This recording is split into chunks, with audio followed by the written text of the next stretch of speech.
Silence, as my dad would remind me, silence is complicity. Silence is complicity. That's what Nuremberg said. Your silence is complicity.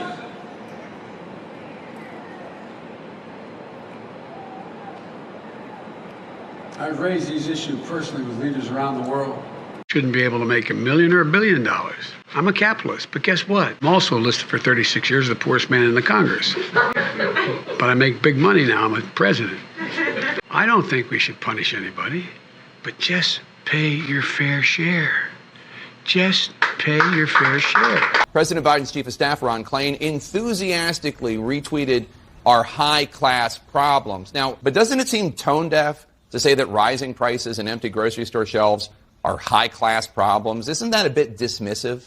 Now more people have jobs, more people are buying goods. That's increasing the demand. That's a good thing. Chief of Staff Ron Klain, back when he was a private citizen in 2018 on Twitter, he went after the Trump White House. There are a lot of people out there who might say, well, why did Ron Klain think that rising prices was a serious concern under Trump but not under Biden? I can tell you from sitting in a lot of meetings with Ron Klain day in and day out, he is obsessed with lowering costs for the American people. We don't have a food shortage problem. We have a leadership problem. We have plenty of food.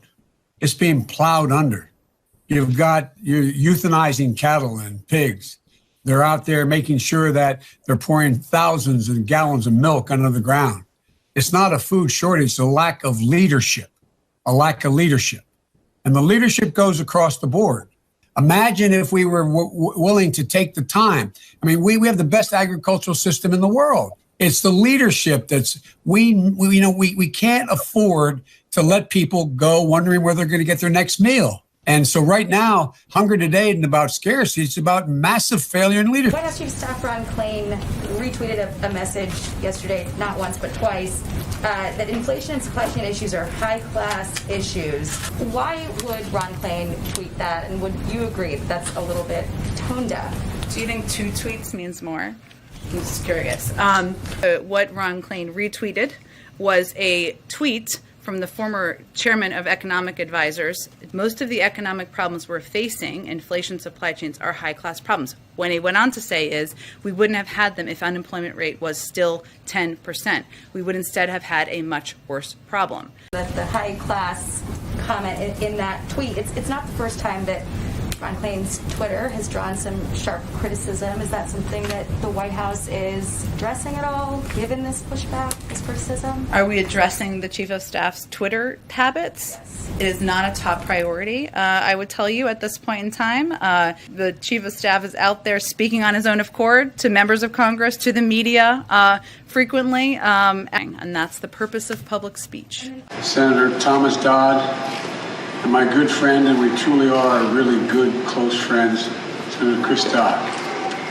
Chris and I have known each other for a long time. Madam Ambassador, Ambassador Kennedy, you know what my measure is? People who tell me they care about people and then disrespect a waitress or a waiter. People who tell me they care about how, in fact, people are entitled to be treated with dignity and walk by someone at a shoe-side stand and suddenly say hello. People who do not do just simply decent things for ordinary people. That's the real measure. I've never seen Chris, figuratively or speaking, walk by anybody. I've never seen him, nor his wife, nor his 2 brilliant, beautiful daughters.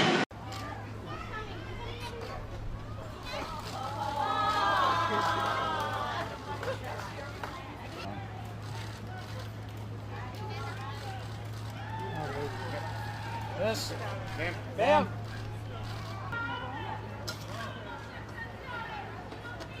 It's supposed to be transitory 4 months ago, and we're still here. Does that make things more difficult to explain as to why this is the case? Well, it requires us explaining, and through working with all of you as well, that The cost of meat is also related to competition. We all understand the American people are not looking at cost-to-cost comparisons from this year to 2 years ago. They're looking at cost-to-cost comparisons to their checkbooks from 8 months ago or 12 months ago. And even though factually, if you look back to 2 years ago, things may be comparative, that's not how people look at things. The American people are, of course, impacted by rising prices of gas in some parts of the country, not all. As the economy is turning back on, we'd see some of these transitory effects. That's what's been predicted. That's what we have been planning for. Madam Secretary, when you were here last, and we all look forward to you coming, I asked you to tell me what you thought inflation would be at the end of this year, and you told me 2%. Do you still stand by that prediction? Clearly, inflation this year is going to be above 2%.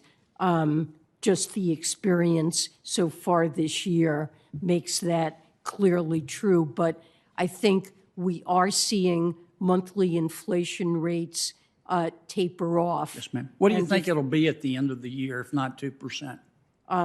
Probably closer to 4%. Okay. And that's already almost must be the case based on what's happened this year. But in my estimation, there are the types of supply bottlenecks that the economy. This administration guaranteed that holiday packages will arrive on time. We are not the Postal Service or UPS or FedEx. We cannot guarantee